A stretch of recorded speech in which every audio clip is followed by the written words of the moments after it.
우리 인사하겠습니다. 샬롬. 옆 사람에게 인사하겠습니다.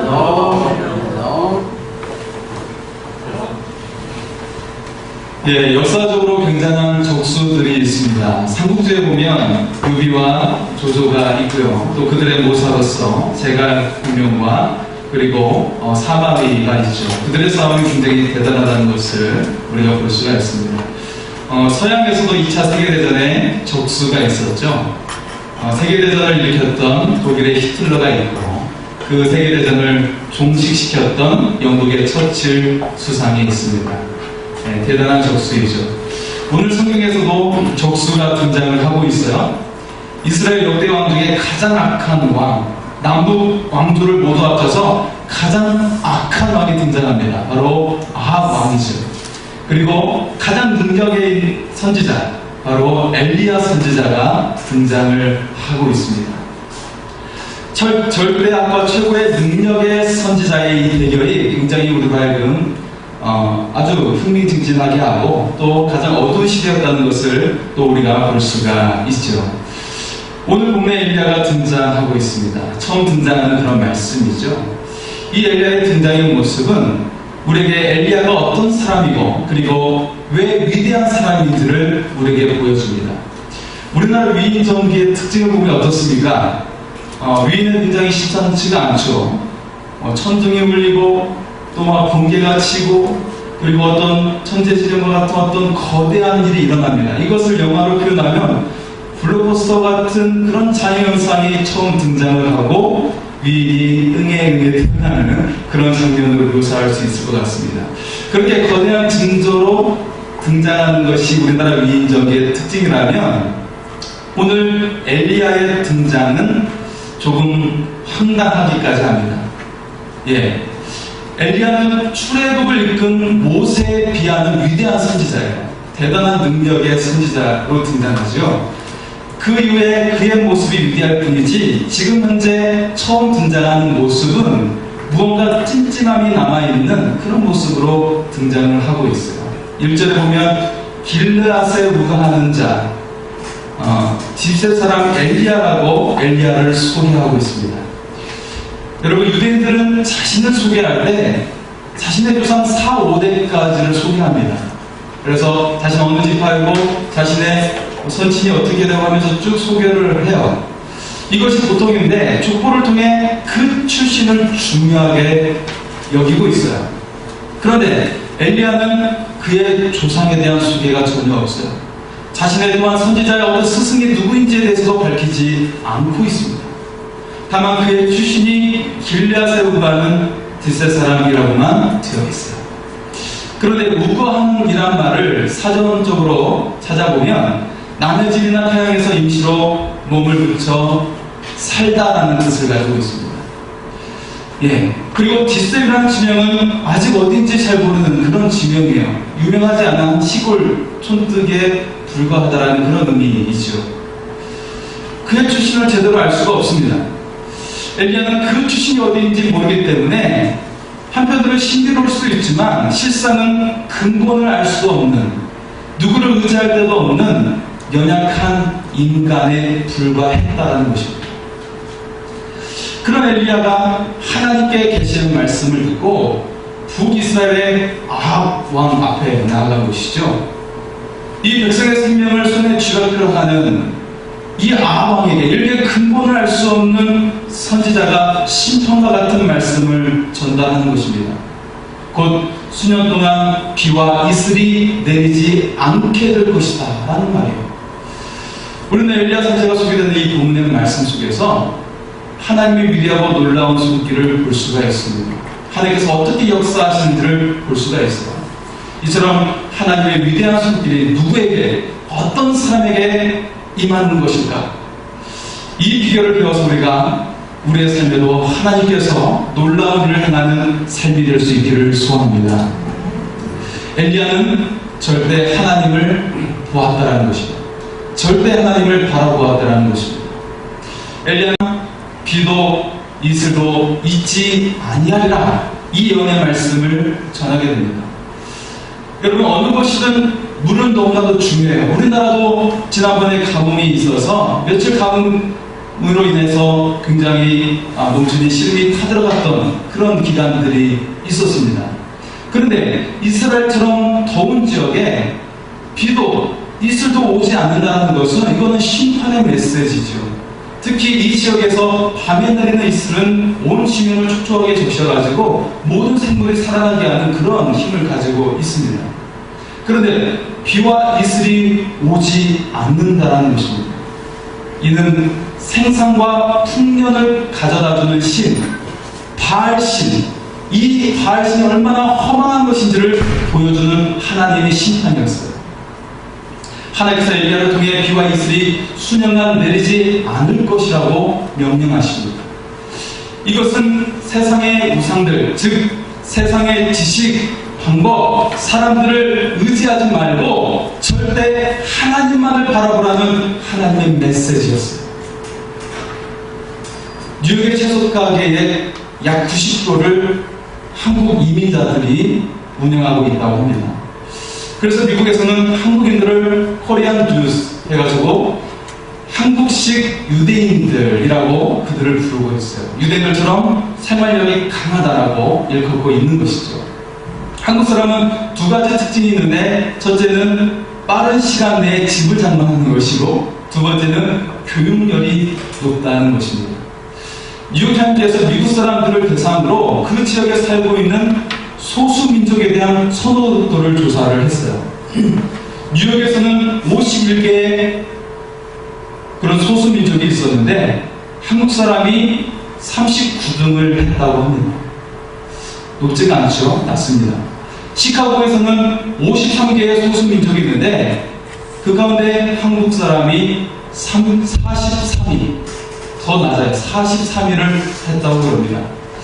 그러면 우리나라 옆에 있는 일본 사람들, 이 소수민족은 미국에서 몇 등을 했을까? 일본은 2등을 했대요. 배가 아픕니다. 한국의 승부보다 좋지 않았어요. 더 충격적인 것은 이 한국 사람들 중에 기독교인이 70%나 되었고 일본 사람들 중에서는 기독교인이 1%밖에 되지 않았다라는 거예요. 한편으로 보면 우리 한국 사람 기독교인 중에 거짓 기독교인들이 많았다라고 볼 수가 있는 것이죠. 미국에서 아이들이 가장 많이 듣고 자라는 말은 다른 사람과 나누면서 살아라 라는 말이에요. 일본 아이들이 듣고 자라는 말은 다른 사람들에게 폐를 끼치지 말아라. 우리가 말하는 스마미생이라는 그 말이 바로 그런 의미를 담고 있는 것이죠. 그 인사의 말이 다른 사람에게 폐를 끼치지 말라는 말이었고, 하지만 한국에서 아이들이 가장 많이 듣고 자라는 말은 기죽지 말아라, 공부해라, 공부해서 나중에 성공해라, 그런 말, 기죽지 말아라는 말이었어요. 그런데 그런 교육의 결과가 어떻게 나타나게 되었을까요? 한 조사기관에서 청소년들의 최고의 가치를 살펴보았습니다. 미국 청소년들의 가장 중요하게 여기는 가치는 가족이었어요. 나눔의 가치를 생각했던 그들에게는 가족에 대한 중요한 가치를 그들이 열매를 맺고 있었다는 것입니다. 일본 청소년들은 가장 중요하게 여기는 가치가 바로 친구였습니다. 다른 사람에게 폐를 끼치지 말라고 그렇게 교육을 받았던 이들에게는 친구에 대한 중요한 가치를 그들이 가지고 있었어요. 한국 아이들은, 청소년들은 어떤 중요한 가치를 가졌을까요? 안타깝게도 쾌락이었습니다. 남에게 기죽지 말라는 그 가르침을 받고 자라던 청소년들은 그들의 가치관이 쾌락에 대한 가치관이 가장 최우선이었다는 거예요. 학교에, 한국의 어느 학교에 보니까 아이들에게 공부를 자극하기 위해서 사진과 글이 교실에 올라가 있어요. 이렇게 뭐 교훈이라고 했지, 이렇게 올라가 있는데, 걸어져 있는데, 남자 학교에서는 멋진 차와 아름다운 여자가 사진이 걸려있고 그 밑에 공부를 하면 이것을 얻을 수 있다라고 써져 있는 거예요. 여자 학교에 가보니까 멋진 집과 아주 멋있는 남자가 슈트를 입고 딱 서 있죠. 그 사진이 걸려있어서 그 밑에 공부를 하면 이것을 얻을 수 있다라고 써져 있는 거예요. 이것이 무엇입니까? 성공을 통해 쾌락을 선동하는 사회가 되었다는 것입니다. 이것이 바로 바알신을 숭배하는 것입니다. 이게 바로 바알신이에요. 오늘 우리의 삶에도 삶을 풍요롭게 하는 다양한 방법들이 있습니다. 직업의 특성으로 어쩔 수 없는 경우도 있지만 안식에 일하는 것, 부동산이나 세상 방법으로 돈을 버는 것, 이런 다양한 방법들이 있을 겁니다. 물질과 풍요의 신인 바알을 더 의지하는 경우들이 있을 겁니다. 그러나 하나님께서는 이 모든 것들에 앞서 절대 하나님을 섬기라고 말씀하고 있습니다. 그리고 하나님을 섬기는 대표적인 것이 바로 예배 회복이고, 그리고 구약에 예배는 하나님을 향해서 소와 양을 드리고 비둘기를 드리는 것이기 때문에 이 예배는 헌신의 예물이 함께하고 있었다는 거예요. 왜냐하면 나를 드리는 예배이기 때문에 그렇습니다. 하나님을 섬기는 자는 다른 사람과 함께 나누게 되고, 남이 싫어하는 것을 하지 않는 십계명의 인간에 대한 조항은 다른 사람이 싫어하는 것을 하지 말라는 조항이에요, 한마디로. 그래서 이 조항을 지키고 있기 때문에 함께 배려하고 살아갈 수 있는 그 비결을 배우게 되는 것입니다. 거기는 행복한 가족의 모습이 있고, 사회에는 다른 사람과 잘 어울리며 살아갈 수 있는, 조화를 이룰 수 있는 그런 비결이 몸에 체득되어 가게 된다는 것이죠. 하나님을 절대 신뢰하며 예배하는 자들에게 세상의 방식과 비교할 수 없는 놀라운 은혜가 임하게 될 줄 믿습니다. 엘리야는 두 번째로 하나님을 만나는 절대 장소가 있었습니다. 3절 말씀에 보니까 엘리야는 그리시네가에 숨게 되죠. 요단 동편에 있는 곳입니다. 당시 아합은 이스라엘의 두 분열 왕국을 통틀어 가장 악한 왕이었어요. 당시 선지자들은 물론 하나님을 믿는 모든 백성을 모조리 잡아다 죽였습니다. 그만큼 무섭고도 악랄한 왕이었어요. 그런 아합 앞에 나가 하나님을 명한 명령을 전한 엘리야가 어떻게 되겠습니까? 살아남을 수가 없는 것이죠. 그래서 하나님께서는 친히 엘리야를 그리시네가에 숨기시고 그곳에서 쉬게 하셨어요. 그 엄청난 명령을 전달하고 푹 쉬게 하셨어요. 푹 쉬게 하시고, 이 그리시네가는 바로 엘리야의 쉼의 공간이었고 회복의 공간이었습니다. 그곳에서 하나님께서는 공급하여 주시고 그를 만나주시고 그의 피난처가 되어주시는 크신 은혜가 임하는 그런 장소였던 것입니다. 오늘 우리에게도 하나님의 은혜가 임하는 절대 장소가 필요합니다. 우리의 삶에는 문제가 끊이지 않습니다. 직장이든 학교든, 그리고 사회생활에든 혹은 가정 안에서도 우리의 삶에는 문제가 끊이지 않아요. 오늘 그리스도인들뿐만 아니라 모든 현대인들에게 그리시네가와 같은 쉼이 있는 그런 회복의 장소가 필요하다는 것입니다. 그리고 이와 같은 쉼과 회복은 인간의 어떤 이기적인 노력이 아니라 사실 우리 인간을 만드신 절대자이신 하나님께서 공급하시고 만나주시고 피난처가 되시는 은혜를 통해서 우리가 쉼과 회복의 시간을 가질 수 있다는 것입니다. 여러분에게 하나님께서 공급하시고 만나주시고 피난처가 되시는 쉼과 회복의 은혜가 임하는 은혜가 여러분에게 있기를 소원합니다. 세 번째 엘리야는 절대 믿음을 가지고 있었다는 것입니다. 하나님께서 4절 말씀에 까마귀들에게 명령하여 거기서 너를 먹이게 하리라고 말씀하셨습니다. 사실 까마귀는 가장 개걸스럽게 먹이를 먹어치우는 그런 짐승이죠. 그런데 그 본성을 억제하고 엘리야에게 떡과 고기를 날라다 주게 된 것입니다.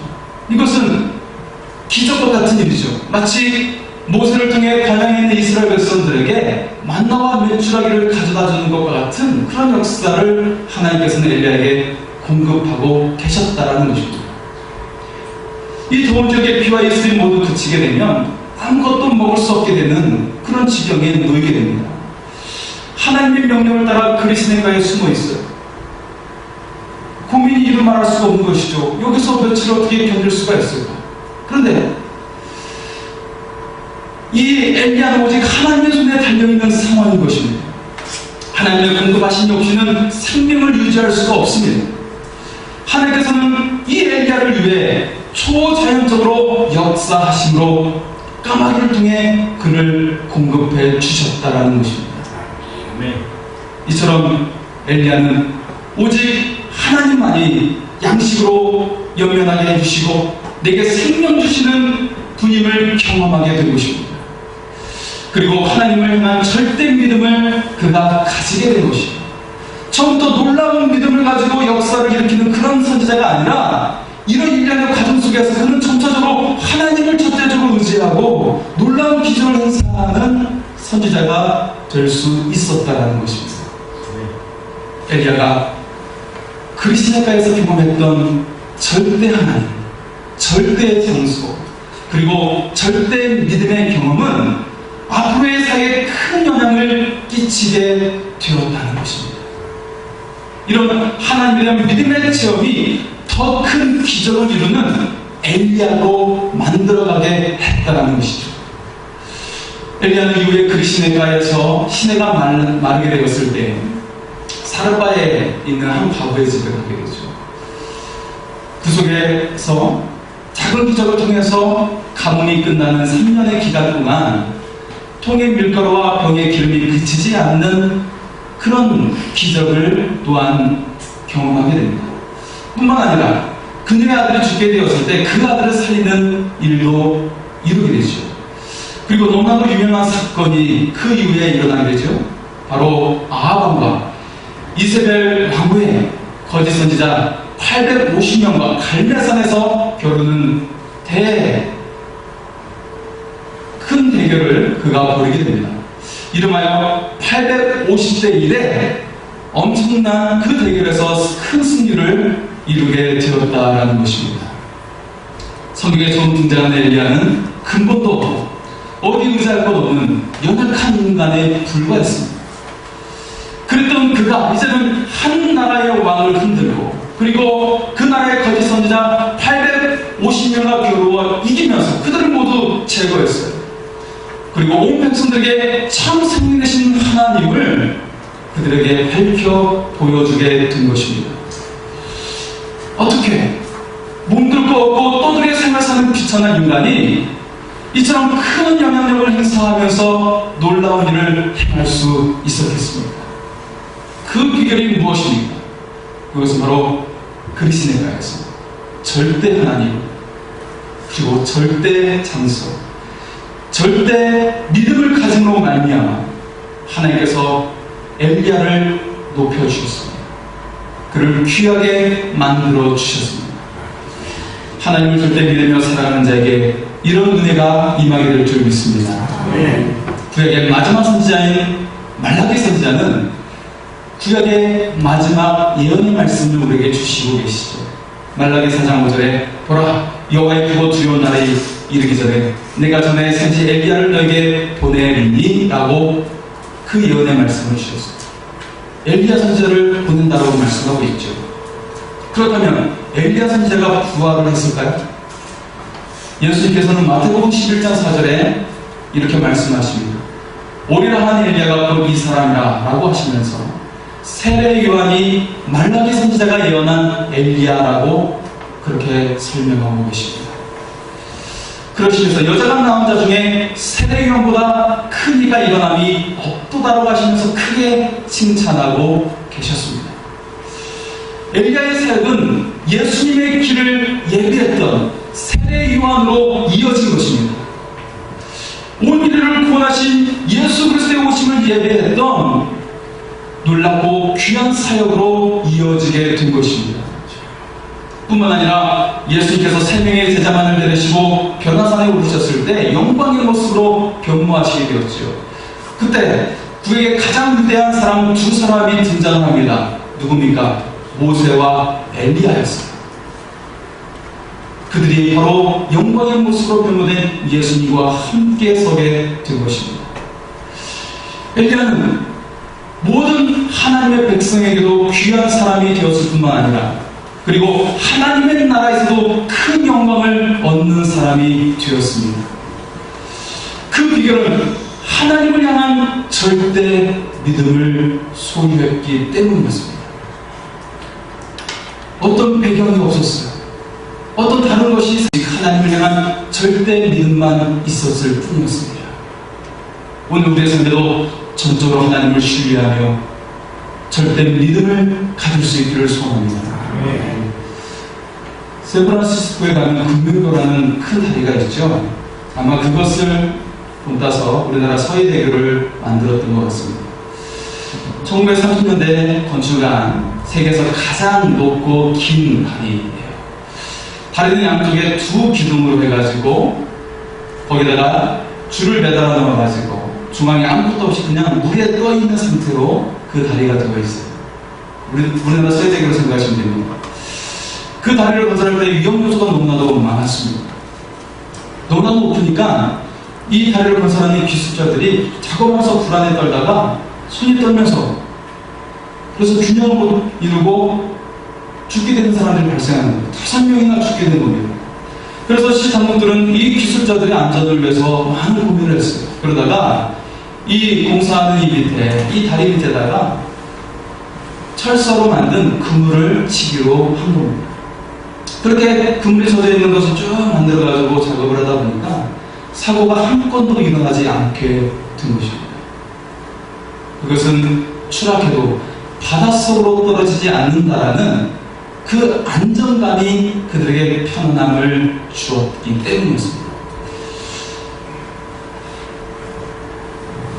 그들에게 이 안전그물이 바로 그들에게 믿음이 되었다는 것이죠.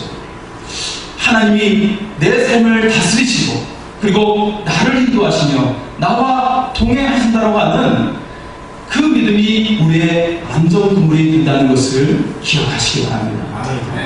이것 때문에 어떤 상황에서도 우리의 마음은 편안할 수 있는 것입니다. 이런 믿음이 없는 사람은 공포와 불안에서 떨어질 수가 없는 것입니다. 그러나 하나님을 안전그물로 알고 그분을 믿는 사람은 마음의 불안과 고통 속에서 벗어나게 되는 것입니다. 그분이 내 곁에 계시면 내일의 문제를 놓고 걱정할 필요가 없게 되는 것입니다. 이런 믿음을 가질 때 우리는 인생에서 용기를 가지고 담대히 살아갈 수가 있습니다. 오늘 우리의 삶에도 전적으로 하나님을 의지할 수 있는 절대 믿음이 있기를 소원합니다. 그래서 하나님께서 여러분을 공급하시고 만나주시고 피난처가 되어주시고 쉼과 회복이 있는 은혜가 임하게 되기를 소원합니다. 기도하시겠습니다.